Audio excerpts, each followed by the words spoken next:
You ever wonder what it's really like to hunt cybercriminals? I'm not talking about the movies. I mean, in the actual, real-life digital trenches. Well, today we're diving into the personal memoir of a true pioneer. This is a guy who went from a 90s hacker enthusiast to one of the most respected threat intelligence analysts on the planet. His story is basically a journey into the heart of the digital underworld. So let's jump right in. So the man at the center of this whole story is Dancho Danchev. And let me tell you, his resume is legendary.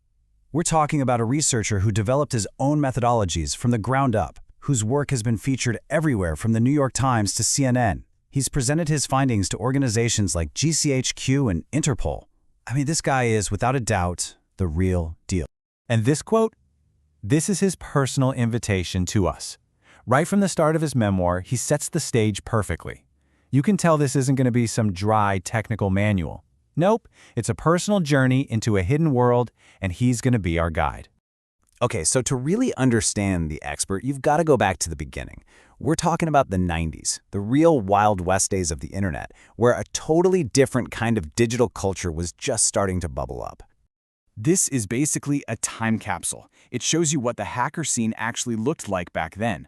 On the left, you've got a portal called Security is Future, and on the right, an e-zine for a group called the Black Code Ravers. This was a world of text files, passionate debates on message boards, and just this raw hunger for knowledge, long before cybersecurity was a multi-billion-dollar industry. And here's the crucial thing you have to get about this culture. It really wasn't about making money. As Danchev writes, the whole ethos was sharing is caring. It was a community built around learning, exploring systems, and just freely passing around tools and tutorials so other people could learn too. And wow, this slide right here really puts it all into perspective, doesn't it? The hacker scene of the 90s has completely morphed into today's massive, commercialized cybercrime ecosystem. We're talking about a multi-million-dollar marketplace where malware and attack services are literally bought and sold. It's a completely different world, night and day. So how did Danchev navigate this crazy, changing landscape? Well, he evolved. He transformed himself from this behind-the-scenes enthusiast into one of the most important public voices in all of cybersecurity. You can see that evolution right here on this timeline. In the early 2000s, he was running Hasta La Vista, which was a legendary security portal. Then in 2005, he launches his personal blog, and that becomes his main platform. That work got him a high-profile gig with ZDNet, which pretty much cemented his status as the go-to analyst. And his influence? It was massive. Just look at that number, 5.6 million page views on his personal blog. For a one-man show writing deeply technical analysis, that number is absolutely staggering. It just shows you how hungry the community was for what he had to say. And here's the visual proof of that impact. You can see this consistent interest, with these huge spikes in traffic, often blowing past 100,000 views in a single month. His blog wasn't just a publication, it was an event people paid attention to. You know, with that kind of influence, it's no surprise the mainstream media started paying attention. His research was getting cited and covered by the biggest names in tech and world news, really solidifying his role as a public expert on this whole digital underworld. All right, this brings us to the centerpiece of his memoir, the high-stakes, multi-year investigation into one of the most notorious cybercrime gangs of its time, the Kubefface gang. And this is where the story gets really personal. The fight wasn't just technical, it was a direct conversation. Get this, after Danchev published an article on them, the Kubefface gang responded by leaving a message for him inside their own command and control server, answering his points one by one. I mean, that's just incredible. This hand-drawn infographic is amazing. It breaks down the gang's entire operation. It shows how they build a botnet, which is basically an army of infected computers, using social engineering on sites like Facebook. Then it maps out how they made money from stuff like scareware, tricking you into buying fake antivirus software, and malvertising.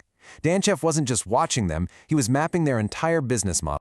The whole investigation really culminated with him taking all his findings public. Here he is on stage at a major security conference, presenting his case study and just exposing the inner workings of the Kubefface gang to the entire world.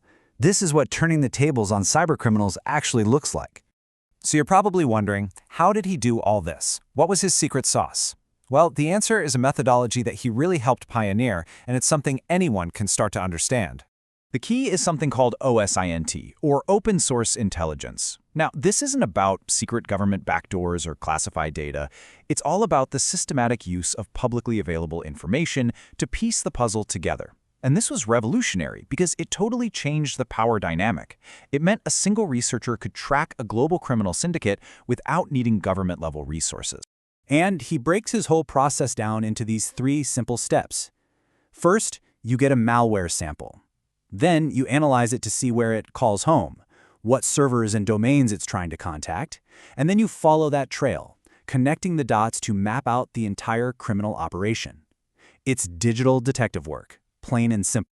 And this right here is the core philosophy that makes OSINT so incredibly powerful. Like Danchev says, almost all the information you need is already out there, just sitting in the open. The real skill isn't about having secret access, it's about knowing where to look and how to connect what you find.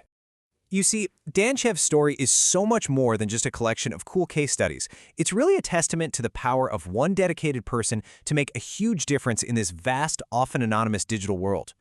This photograph, I think, just captures the essence of his journey perfectly. From the shadows of the 90s hacker scene, he stepped into the light, not as an attacker, but as a public defender, using all of his knowledge to protect the rest of us.